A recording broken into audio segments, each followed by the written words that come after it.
اللہ تبارک و تعالیٰ نے کرم کیا، زندگی میں ایک بار پھر رمضان کا پاک مہینہ میں عطا فرمایا۔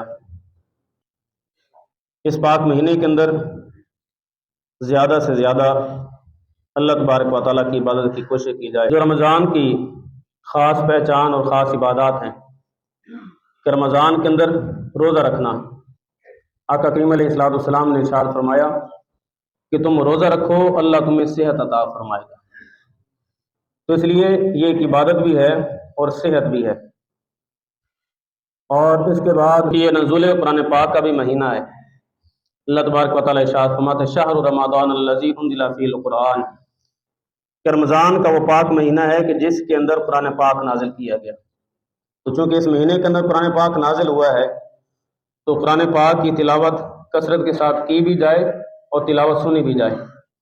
اور عشاء کی نماز کے بعد نماز تراویح اس کو اپنا معمول بنائیں کہ رمضان کے اندر پورا قرآن پاک تراویح کے اندر سننے کی سعادت حاصل ہو جائے۔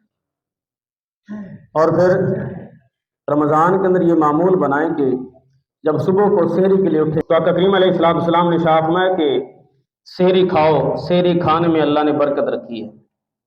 اور فرمایا ہمارے اور یہود کے درمیان فرق یہ ہے کہ وہ سحری کیے بغیر روزہ رکھتے تھے اور ہم سحری کر کے روزہ رکھتے ہیں۔ فرمایا کہ اگر تمہیں بھوک نہ بھی ہو تو پھر بھی کم از کم ایک کھجور کھا کے روزہ رکھا کرو، اس لیے کہ یہ بھی برکت تمہیں مل جائے گی۔ پھر جب سحری کے لیے اٹھتے ہیں تو اس وقت وضو کر کے نماز تہجد ضرور ادا کر لیا کریں۔ فرائض نماز کے بعد اگر کسی نماز کا زیادہ درجہ ہے تو وہ تہجد کی نماز ہے، اس لیے اٹھتے ہیں تو وضو کر کے نماز تہجد بھی ادا کر لیں، پھر سحری کریں، نماز فجر با جماعت ادا کریں۔ آقا کریم علیہ السلام نے ارشاد فرمایا کہ جو کوئی عشاء کی نماز جماعت کے ساتھ پڑھے اللہ تبارک و تعالیٰ اسے آدھی رات قیام کرنے کا، عبادت کرنے کا ثواب اور اجر عطا فرماتا ہے۔ اور اگر کوئی فجر کی نماز بھی جماعت کے ساتھ پڑھ لے اللہ اسے ساری رات عبادت کا ثواب عطا فرما دیتا ہے۔ اس لیے عشاء اور فجر جماعت کے ساتھ ضرور ادا کریں۔ پھر آقا کریم علیہ السلام نے ارشاد فرمایا کہ جو بندہ فجر کی نماز پڑھنے کے بعد مسجد کے اندر بیٹھا رہے، تلاوت قرآن اور ذکر اذکار کے اندر مشغول رہے، پھر جب سورج نکل آئے 2 رکعت نماز اشراق پڑھ لے اللہ اسے ایک مقبول حج اور عمرے کا ثواب عطا فرما دیتا ہے۔ پھر چاشت کی نماز ہے کہ جب آپ کام پہ جانے لگے 8 بجے 9 بجے جب بھی آپ جاتے ہیں تو اس وقت چاشت کی نماز پڑھ کے چلے جائیں۔ ایک تو باوضو ہوں گے، باوضو کام کریں گے تو اللہ مزید برکتیں عطا فرمائے گا۔ چاشت کی نماز پڑھ کے جائیں۔ آقا کریم علیہ السلام نے ارشاد فرمایا کہ جو بندہ چاشت کی نماز پڑھتا ہے اگر اس کے گناہ سمندر کی جھاگ کے برابر ہوں اللہ سارے معاف فرما دیتا ہے۔ اور پھر ظہر کی نماز کے بعد قرآن پاک کی تلاوت کریں، عصر کے بعد ذکر اذکار، جب افطاری کا وقت ہو تو خوب دعا کا اہتمام کریں۔ جب افطاری کا وقت ہوتا ہے تو سب جو دعا کرے اللہ تبارک و تعالیٰ قبول فرماتا ہے۔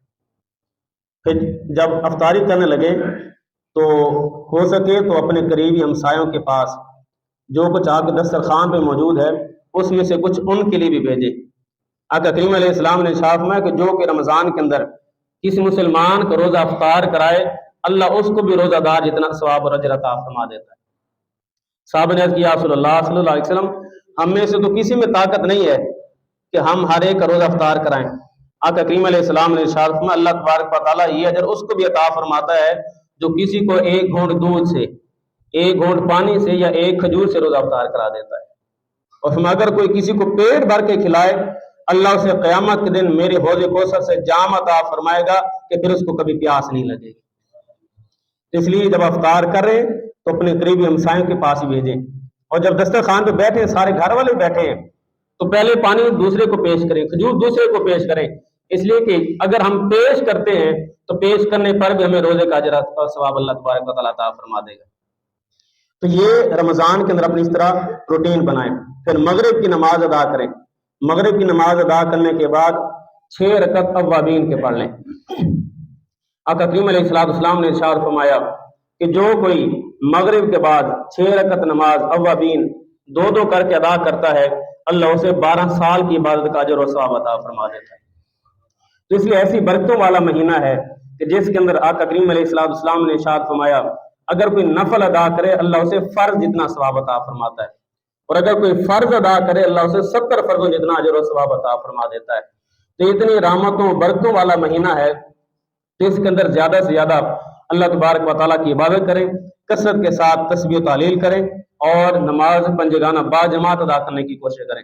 چاہے کام پر بھی ہیں تو نماز پنجگانہ جماعت کے ساتھ ادا کریں۔ اور آقا کریم علیہ السلام کا معمول تھا کہ آپ رمضان کے اندر کثرت کے ساتھ صدقہ اور خیرات کرتے۔ سیدہ عائشہ صدیقہ رضی اللہ تعالیٰ عنہ فرماتی کہ حضور تیز آنے سے بھی زیادہ صدقہ اور خیرات کرتے تھے۔ تو اس لیے صدقہ اور خیرات بھی کریں۔ اللہ تبارک و تعالیٰ مجھے بھی آپ کو بھی عمل کی توفیق عطا فرمائے، آمین۔ وآخر دعوانا الحمدللہ رب العالمین۔ اس ویڈیو کو شیئر ضرور کریں، ہو سکتا ہے آپ کے ایک شیئر سے یہ بات کسی کے دل میں اتر جائے۔